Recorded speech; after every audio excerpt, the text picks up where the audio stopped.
This is French method, but was apparently spread to other parts of Europe. And we're gonna try to work mostly from the Joinville method tonight. So it's from the mostly taken from the 1875 and 77 manuals and a few other later ones. And it's especially nice because this method we have, I don't really have a specific name for that, but let's call it a Buddha. So since, again, we don't have much room, you could always grab it by the end, but you always have to keep a few inches here. They call it the talon, heel, the stick to strike with. But we're gonna grab it a little bit more like we do. So just past the forearm. They don't really tell you how long it should be, but by experience, if you're bringing your hands in front, if you are too long, you're just gonna hit yourself with the talon. So it's a good habit to maybe keep it a little bit shorter, depending on your arms and how it lines up with your body. So for the grip, it's either both thumbs up, but what we most often see is the right hand has a thumb up, left hand has more of a handshake grip. And they're quite close, usually like almost joined. There's never really seen any manuals where the hands are farther apart. So it's always pretty close since it's a fairly short staff, so to speak. So for the start, usually you start in second position, and you'd have your hand by your side, and the stick is just pointing at your right or left, or lefty, dominant foot, and you bring the stick forward. You do a reverse moulinet back and back on the other side. You bring it here, pointing, and then you fall into your stance. And that's your main guard. That's really the only, there's maybe the second one, but that's really the main engaging guard we're going to use.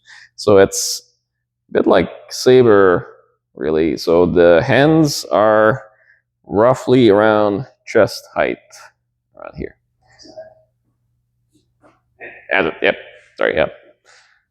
So right here, and your stick is crossing over and pointing around your opposite eye right here.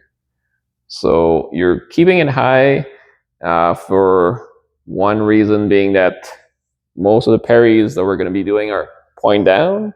So you want to be in a position where you can easily do one of those parries with the stick. So that's your position right here. Feels a bit almost rifle-like when you're holding it, bayonet-like in a way. But yeah, pretty high up on the chest. Of course, you're sinking on your legs, but contrary to saber, and feel free to do that or not, but the weight is slightly more forward. And we'll see why in a few minutes. But that's about a bit longer and just a little bit more forward than you would do with a saber. So that's our stance. So now for the strikes. So they have different strikes depending on the angles. So there's mainly three of them, three different angles. There's the brisé, right? Just like we do in La Canne. So you bring the stick around to the outside, and as you do this, you're gonna come with your hands behind your head and strike down, right? Just here. And the idea being that you're bringing your hands away so you don't get sniped, and you strike, and you finish pointing around your navel, just like this. Right, so don't break the wrist. Try to keep them fairly straight. Right. So brisé. Now, for the footwork, you got two options. There's the old one that they seem to be showing in the first manuals, which is basically just lunging like that. And you can add in a little bit of a bend in the back, or the later manuals, the way they show it is here. So you're rotating the back foot straight as you strike. You're still lunging forward here, keeping the back straight.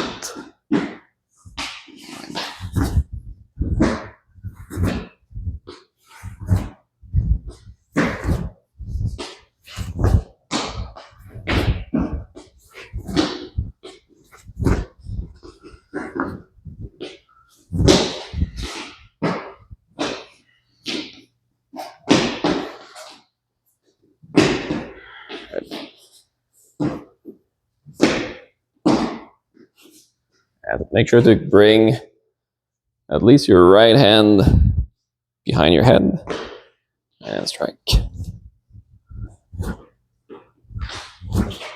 So have enough rotation and keep the hands out of harm's way. So that's for the brisé. Now we've got the moulinet. It's a bit confusing, but in Joinville they call moulinet the lateral, so horizontal attacks. Could give it a slight angle if you wanted, but it's basically anything that's around this plane, or low, or but like a flat angle basically. So for these ones, again, you can do it a bit like we did, but usually in Joinville they give it a little bit more of a twist. So what you'll be doing is that you'll bring your back foot forward in the first position, and your front foot rotates inside as you bring your hands up and line them up with the body. And then as you lunge, so you rotate towards the right, then you step, and when you land, you rotate your front foot and rotate the back foot and strike to the face this way. And bring it back. So it goes here, bang.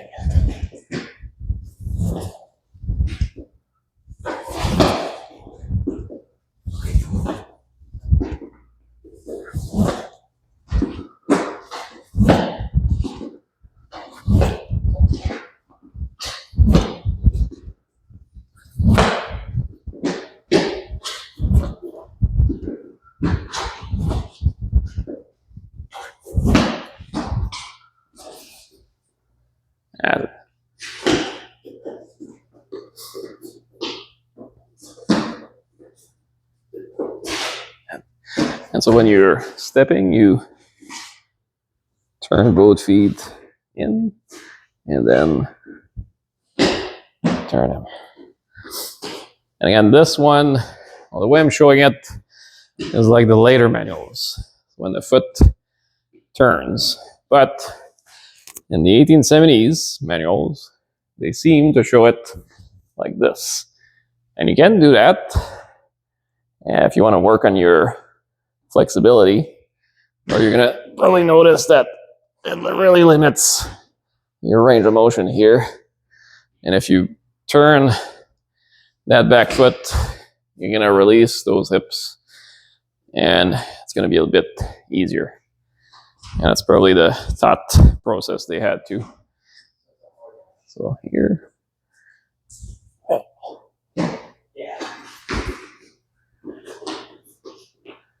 That's good.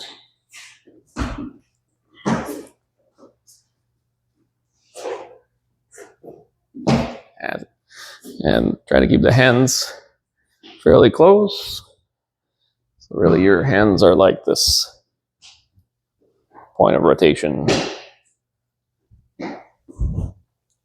If you separate them, you'll have more control, but less power. Here, more power. Good. Now you can always do it just with a lunge, but because it's French and it's a gymnastic school, they like to complicate things. So the way they show it is like this, or even sometimes they'll show it with a step forward. And they don't really explain it. I'm pretty sure that's why they have you put more weight on the front foot, because basically your motion mostly always involves moving that back foot. So you're already ready to do that if you need to. So if you want to do the moulinet on the other side, so it's called croisé, latéral croisé in mother can. So you do the same idea, but here you turn both feet to your right, and then you step with the left. So from here, step, or step, step.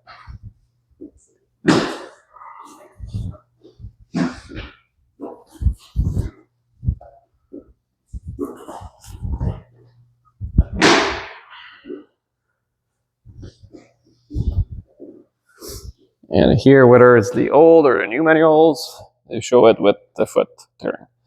So if you try to do it here, you're just going to end up with some sort of nasty injury.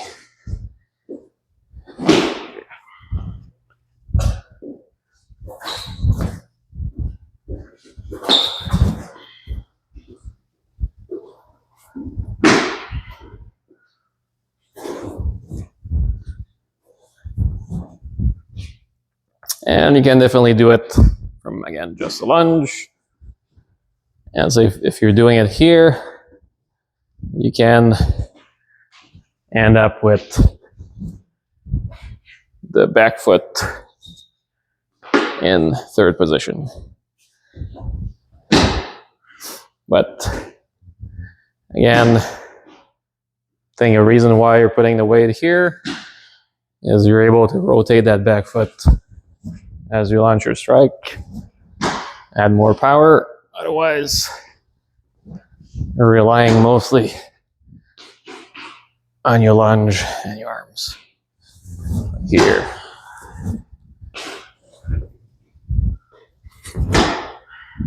More power. So, now, so we've seen the brisé, moulinet. Now we're going to see the enlevé. So I don't know if you remember that from the can, but enlevé is that backward moulinet. So if I was at a can here, that's rising up and hitting with the side or the back of the stick. But here is the same idea, two-handed. So here, and again, I turn my feet a little bit like we did with the first moulinet. Turn and strike. Turn and strike. Or, yeah, a little bit more, a bit less powerful if you just do it with a lunge, but still turning the back foot.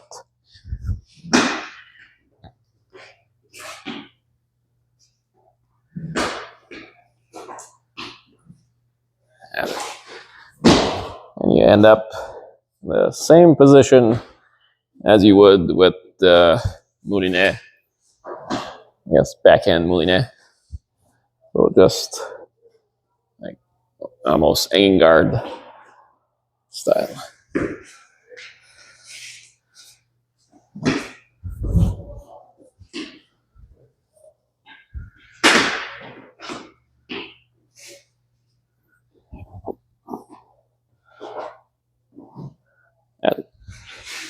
Good.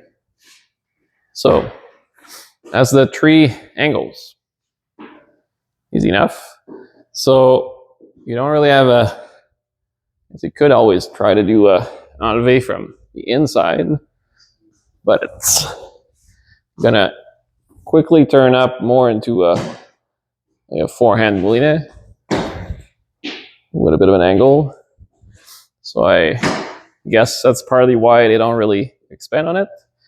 But they show it when you're doing the moulinet as an exercise. This. So it's definitely possible. But same thing as with Lacan, you're aiming at the hands or the groin or the knee even. But what's different here is you can also aim for the ribs. I guess this being a bit more of a powerful weapon, so you have more chance of making it count if you hit the torso than with Lacan. So, all right, so we got these three. Let's look at the thrust. So the coup de bout. So this one is not this. Doesn't really exist in Joinville. The way they teach it, start from your engaging guard. Again, you step, turn both feet. And as you step in, you bring that right hand as far as you can, grab the stick, and you thrust with this kind of reverse pull cue motion. Again, depending on how close your opponent is, you could always just keep it there. But if they're far away, you can just slide it by opening the hand here slightly. Again, a bit pull cue style. Going back. So here.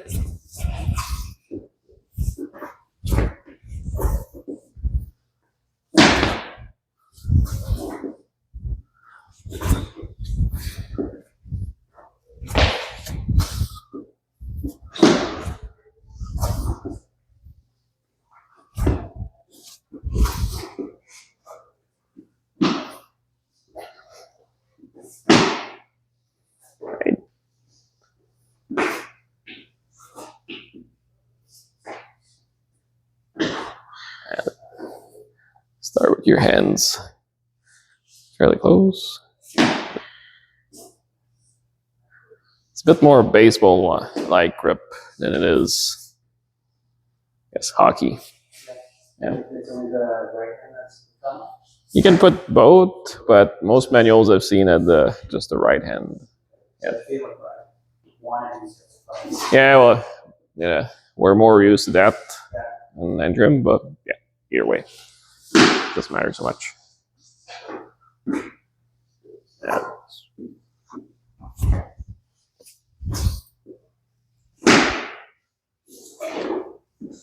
And don't overdo it. Don't feel like you need to go all the way. You just come here, bang. So basically, what I like to do is just bring my arm to the body, and I stop there. Any farther, you start to lose that anchor that your arm is giving you. So it's less stable, less powerful here. Kind of anchored to your hips. We can drive that in. And if there's resistance, you can fight that pushback. Are the main targets the face? They don't really say. No, I have to check with BAHFF if he says anything about this, but the Joinville manual, especially for this, it's military. So it's like, do this. You want to know why? Private? I'll teach you why. Yeah, they don't really say. But you can imagine. Right, so now you know almost all the attacks from Joinville. So it's going to look at some of the parries. So we're just going to hold again the stick in our engaging guard. So if we want to parry the head, we're going to bring both arms straight out as far as you can to the side and protect the head with that flat kind of St. George guard. Come back. Easy as that. Or you can do it on the other side, like this. And I guess, I can't remember if they teach it like this in the later manuals, but probably helps to turn the back foot. Right. So here, straight or straight up, and keeping the hands away from the target. And once you parry here, you're ready to just turn, deliver your riposte. So just like Lacan, you want to build those parries into your riposte. Don't lose time here. And strike. Now, that's for the head, simple enough. If we're parrying the face or the body, we've got these.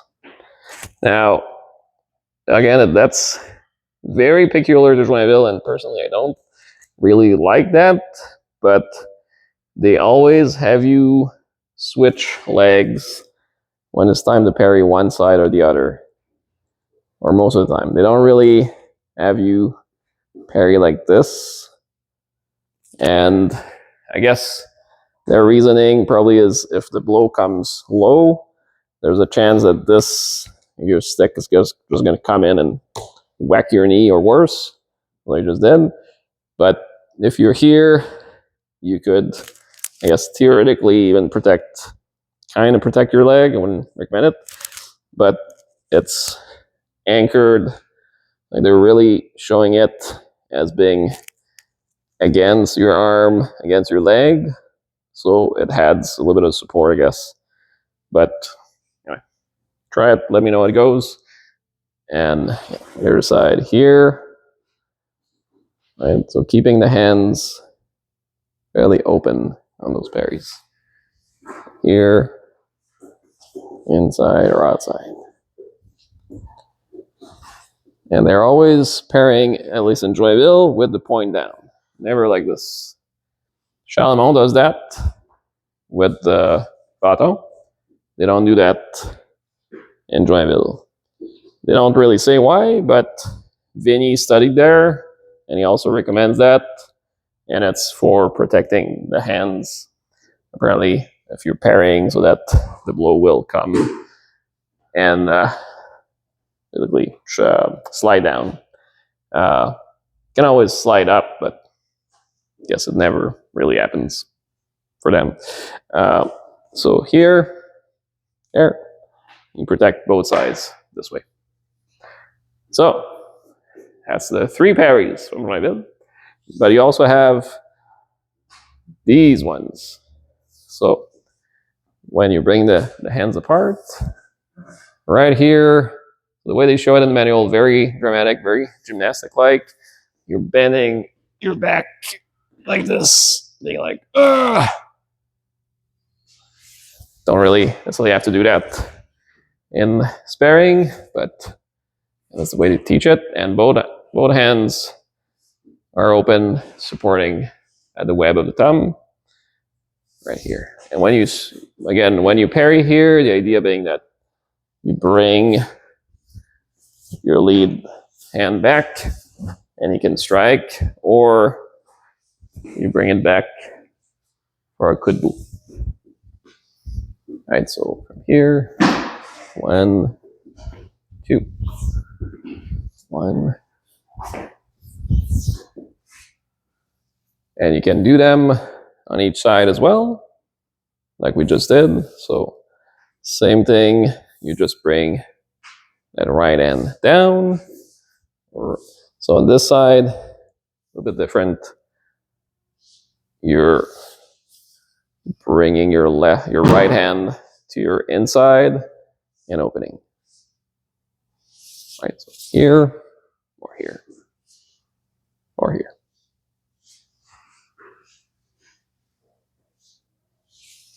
Right. So those are your parries. And very simple. So let's try it with a partner. So we're just going to start very simple. We're going to go back and forward with that brisé to the head. So you do the ends together, parries. Try it on both sides if you want. You can still transition to a head, do a brisé from either side. Just parrying straight. Just make sure that you're well above your head. It's a bit easier to lose track of that with a long stick. And make sure as well that your tip is kept straight, parallel to the ground, or maybe even tipping down a bit, but try to avoid that. Right. Are we creating that like beating action like we do in Kavada, or is it just? I mean, I would recommend it. The great thing though, because you have two hands on the stick, is you'll have more stability in your parries, so you might not need to do it as much as you would with even like Lacan. But I would still recommend it, especially if the other person is coming at you charging full force. You do want to have a bit of an impact. And on these parries, they do call them sometimes the flying parries, and I guess it's because you're just really mullining through them, and that would create a beat, basically. Yep. Right, let's try it.